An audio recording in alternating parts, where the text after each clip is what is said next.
Welcome, everyone. This is 12 hacks for best sleep, for your best sleep. Let's do this. Let's get into this. 12 things that can give you way better sleep. And better sleep means more energy, means more happiness, more joy, more focus, everything that's good in life, right?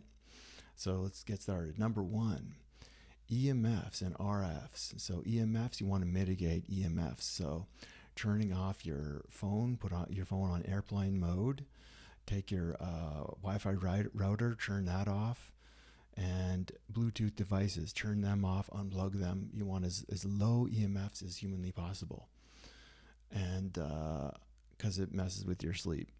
And there's a few supplements you can take for helping with mitigating the effects of EMF throughout the day and at night. Vitamin C is amazing. Vitamin E is amazing. Kava is also great it's amazing for EMF destruction.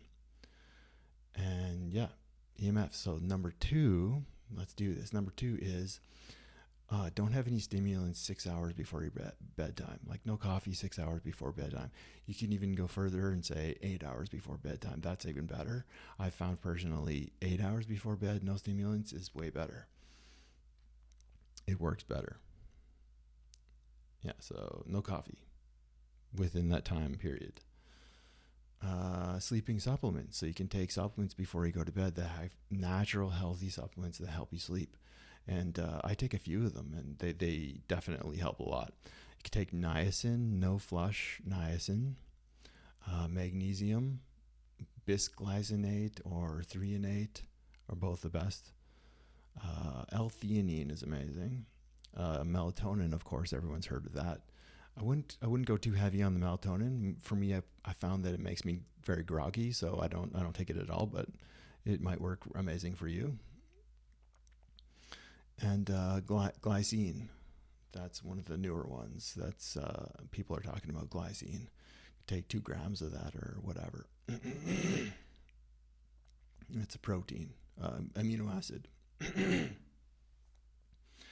Okay, so 1 to 2 hours or an hour and a half before you go to bed, have a time where you set every night where you block out all the curtains and you put orange glasses on, and you get your phone screen and you red it out.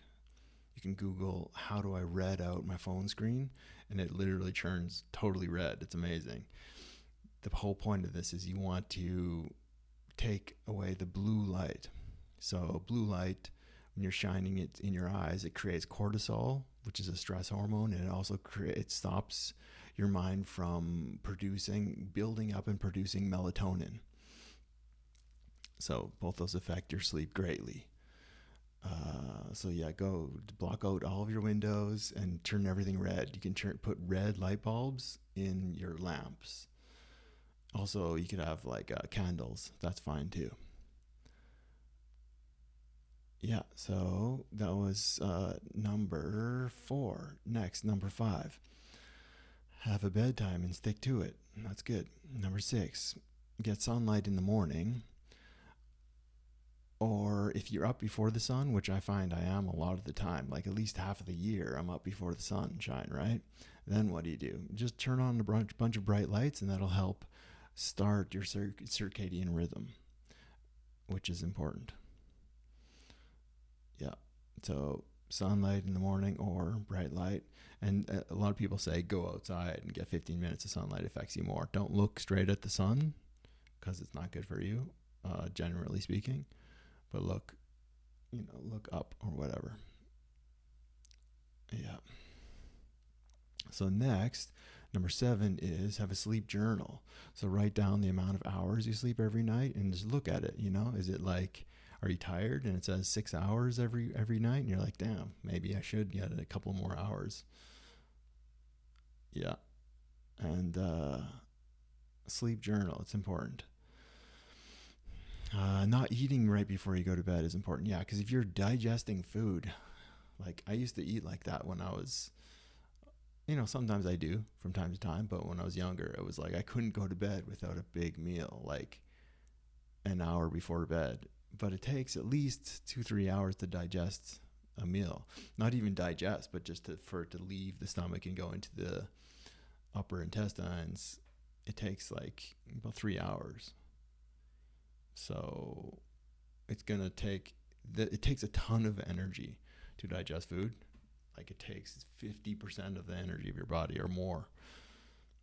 So it's your body's not rebuilding, it's not sleeping, it's digesting. Right, so try not to eat for the last 2 hours before bed. I've heard some people say like a tablespoon of honey right before you go to bed is actually good too.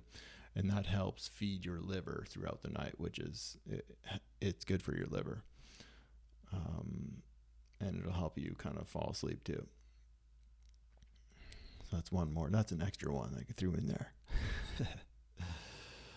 Okay, so don't eat. Yes. So number 9, you can have an alarm. Everyone has an alarm to wake up, right? So why not an alarm to go to bed?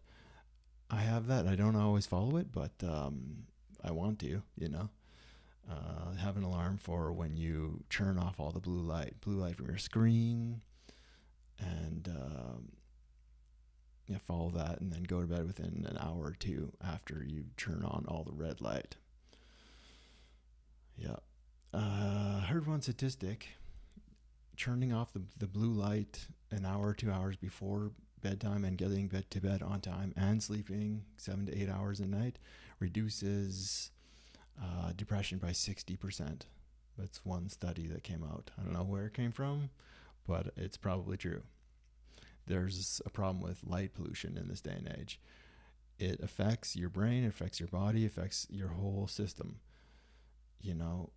100 years ago, we didn't have this problem of light pollution. You didn't have to put thick curtains up to block all these lights coming in. You got ambulances driving by, you got street lamps, street lights, tons of lights coming in your window, and you're through your phone, tons of light, like tons of lights coming through your phone. Yeah, it's an issue. Okay, that was number 9. So number 10, yeah, you don't have to do all of these, but if you can mark off, like check off doing like 5 or 6 of these things, it'll help a ton. You'll notice a huge difference. Number 11, you can track your sleep with a watch or a ring.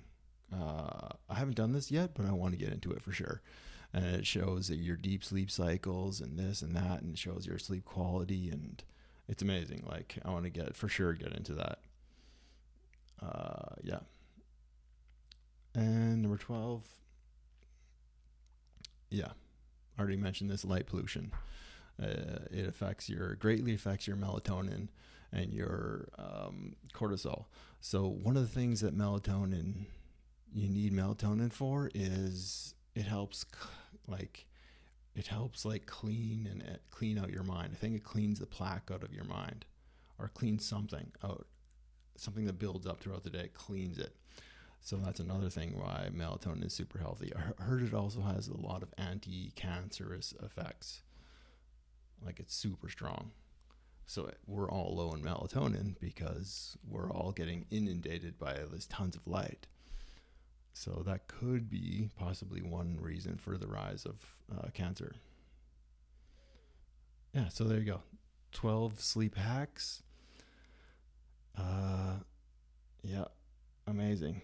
Do them and enjoy. Live healthy, live strong, sleep well, play hard, live hard, work hard, and sleep hard. Awesome. Bye for now. Like and subscribe. Bye for now.